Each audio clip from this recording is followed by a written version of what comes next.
Hello viewers, welcome to our channel. నేను మీ Charan పరిమే. Israel Hamas యుద్ధం ఆగిపోయిందా? సడన్గా యుద్ధం అయితే ఆగిందని చెప్పేసి వార్తలు వస్తున్నాయి. అది కూడా 10 నెలల చిన్నారి యుద్ధాన్ని ఆపాడట. సో ఏంటి దీని సంగతి అనేది చూద్దాం. ఇజ్రాయెల్ హమాస్ యుద్ధం చాలా కాలంగా 11 నెలలుగా జరుగుతూనే ఉంది. ఇక ఒక నెల అయితే 12 నెలలు, సంవత్సరం పూర్తయిపోతుంది. ఇంత కాలంగా జరుగుతూ ఉన్నా సరే అదొక కొలిక్కి రాలేదు. పైగా ఒక తీవ్రవాద సంస్థగా పేరుపడ్డ సంస్థతో ఇన్ని రోజుల పాటు యుద్ధం జరుగుతూ ఉందంటే ఈ యుద్ధం వెనక ఎలాంటి శక్తులు ఉన్నాయి ఏంటి అనేది గతంలో అనేక సార్లు మాట్లాడుకున్నది. అయితే ఇందులో రెండు దేశాల వైపు నుంచి కూడా తప్పు ఉందనుకోండి. సో ఇజ్రాయిల్ ఒక రౌడీలాగా బిహేవ్ చేస్తూ ఇష్టానుసారం పిల్లలని చూడకుండా, సామాన్యులని చూడకుండా గాజాలో మిసైల్స్ వేయడం కావచ్చు, బాంబులు వేయడం కావచ్చు. సో పాలస్తీనా ప్రజలకి ఇబ్బందులు కలిగిస్తూ అక్కడ అనేక మంది ఉసురు పోసుకున్న సంఘటనలు చూసాం.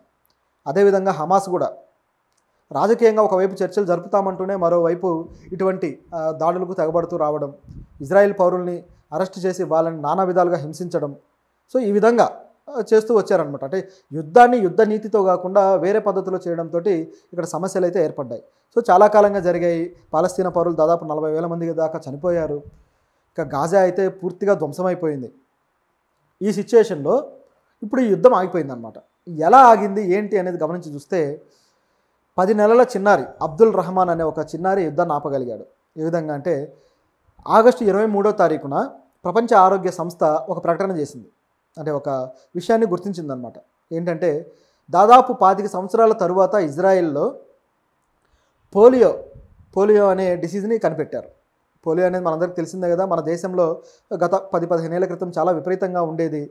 అనేక మంది పిల్లలు చిన్న వయసులోనే పోలియో చిన్న వయసులోనే ఎక్కువ వస్తుంటుంది. సో వాళ్ళకి సరైన టీకాలు ఇవన్నీ లేకపోవడం వల్ల, అలాగే పౌష్టికాహార లోపాలు, ఇక రకరకాల కారణాలు.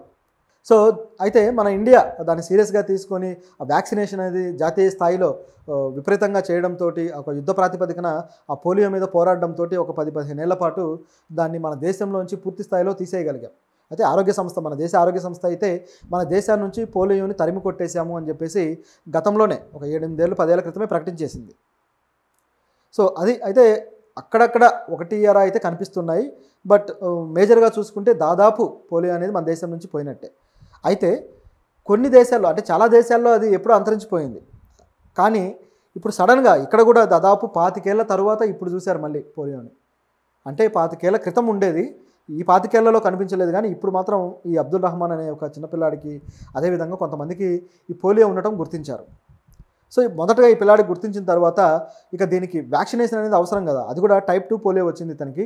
వ్యాక్సినేషన్ విపరీతంగా చేస్తే తప్ప అక్కడ కంట్రోల్ అవ్వడానికి ఛాన్స్ ఉండదు. ఎందుకంటే పిల్లలకు, అంటే ఆ ఏజ్ గ్రూప్ పిల్లలకి ఏ ఏజ్ గ్రూప్లో ఇవ్వాలో ఆ ఏజ్ గ్రూప్లో దాన్ని డోసుల ప్రకారం ఇస్తూ వెళ్ళాలి. దాన్ని పోస్ట్పోన్ చేయడానికి ఉండదు. పిల్లలకు సంబంధించిన వ్యాక్సినేషన్ చిన్న వయసులోనే అందుకే ఇస్తారు. సో ఆ విధంగా వ్యాక్సినేషన్ ఇవ్వాలి. కానీ ఈ యుద్ధం వల్ల చాలా ఇబ్బంది ఎదురవుతుంది. ఇక్కడ ఈ హమాస్ ఇజ్రాయెల్ యుద్ధం వల్ల ఈ గాజా ప్రాంతము, ఈ చుట్టుపక్కల పాలస్తీనా ఇజ్రాయెల్ ప్రాంతాల్లో చాలా ఇబ్బంది ఎదుర్కొంటున్నాము అని చెప్పేసి ప్రపంచ ఆరోగ్య సంస్థ ప్రకటించింది. సో దాంతో ఇక ఏం చేయాలో అర్థం కాలేదు. సో మాకు దాదాపు 6.5 లక్షల మందికి ఈ టీకాలు అయితే ఇవ్వాల్సి ఉంది.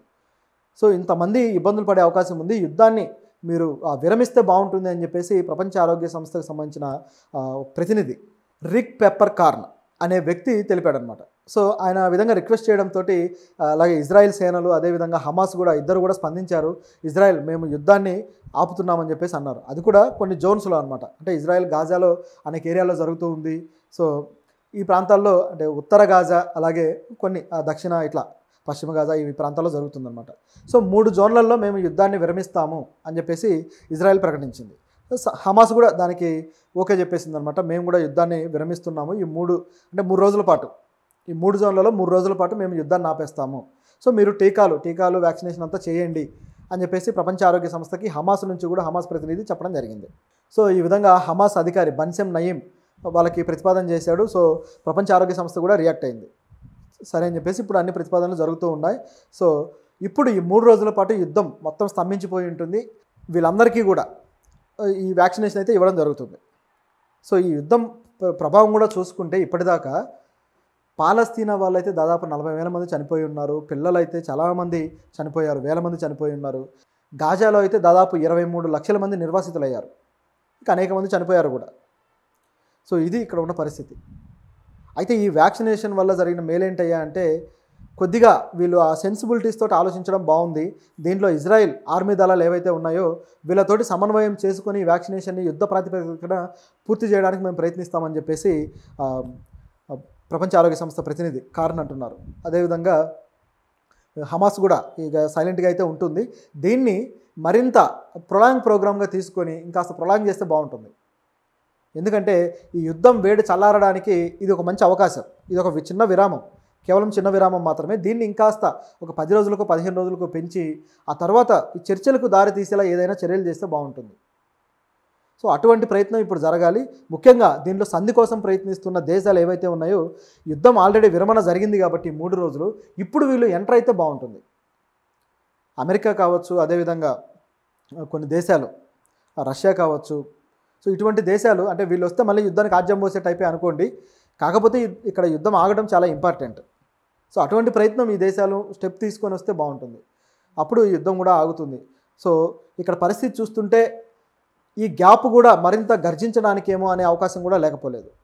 ఎందుకంటే ఇలాంటి గ్యాప్ వచ్చినప్పుడు అప్పటిదాకా చేసిన ఎర్రర్స్ అన్నింటిని కూడా మళ్ళీ ఒకసారి రివర్స్ ఇంజనీరింగ్ చేసుకొని ఒకసారి రివైండ్ చేసుకొని ఎక్కడెక్కడ తప్పులు చేశామో దానికి మళ్ళీ తిరిగి కౌంటర్ కోసం స్టార్ట్ చేస్తారు. అలాగే ఆయుధాలు సమకూర్చుకోవడానికి కూడా ఇలాంటి గ్యాప్ దొరుకుతుంది. నిజానికి బయట ప్రపంచ దేశాలు చేసే యుద్ధాల్లో కూడా బార్డర్లో చేసే యుద్ధాల్లో కూడా ఇదే పద్ధతిలో ఉంటుంది. యుద్ధం కొన్ని రోజుల పాటు జరిగిన తర్వాత కొంత గ్యాప్ ఏర్పడుతుంది. ఆ గ్యాప్లో తిరిగి మళ్ళీ పుంజుకొని మళ్ళీ ఏదో ఒక ఏరియా ఎంచుకొని అక్కడ యుద్ధం మొదలెడతారు. సో అటువంటి పద్ధతితో చాలా కాలం పాటు యుద్ధం జరుగుతూ ఉంటుందన్నమాట. సో అలా కాకుండా ఈ గ్యాప్ని వాడుకొని ప్రపంచ శాంతి కోసం పనిచేయడానికి కొన్ని సంస్థలు ముందుకు వస్తే ఇంకా బాగుంటుంది. ఐక్యరాజ్య సమితి కూడా దీని విషయంలో మరిన్ని ప్రోగ్రామ్స్ డిజైన్ చేస్తూ వెళ్తే ఇది కాస్త చల్లబడే అవకాశం అయితే ఉంది. అయితే వీళ్ళు కూడా ఎవరైతే ఈ టీకాలు తీసుకోవాల్సిన పరిస్థితిలో ఉన్నారో వీళ్ళు కూడా సొంత ఇళ్లలో ఏమీ లేరు. అనేక లక్షల మంది కూడా శిబిరాల్లో ఉన్నారు, శరణార్థి శిబిరాల్లో. సో అవి కూడా అంతంత మాత్రం పరిస్థితుల్లోనే ఉన్నాయి. కాబట్టి ఆ శిబిరాల మీద దాడులు జరగకుండా ఉండటం కోసమే ఈ యుద్ధాన్ని ఆపడం జరిగింది. ఎందుకంటే కొద్ది రోజుల క్రితం అయితే శిబిరాల మీద కూడా దాడులు అయితే చేసింది ఇజ్రాయెల్. సో దానివల్ల కూడా అనేక మంది గాయాల పాలై కొంతమంది చనిపోయారు. సో ఇది మళ్ళీ రిపీట్ అవ్వకుండా ఉండటం కోసమే శిబిరాల మీద ఈ దాడులు వద్దు అని చెప్పేసి కొన్ని జోన్స్లో ఆపారు. అయితే ఈ 3 జోన్స్లో మాత్రమే ఆగింది. మిగతా జోన్స్లో మరి కంటిన్యూ అయ్యే అవకాశం కూడా లేకపోలేదు. సో మరి ఆ ప్రాంతాల్లో ఉన్న శిబిరాల్లో మరి ఇలాంటి వాళ్ళు లేరా అంటే దానికి కూడా ఐక్యరాజ్య సమితి కొంత కార్యాచరణ చేయాల్సిన అవసరం అయితే ఉంది. ఎందుకంటే స్పీడ్గా వీళ్ళు చేస్తే మళ్ళీ కొంతమంది మిస్ అయ్యే అవకాశం ఉంది. కాబట్టి అందరినీ ఒక తాటి మీదకి తేవడానికి అంటే ఒక చోటికి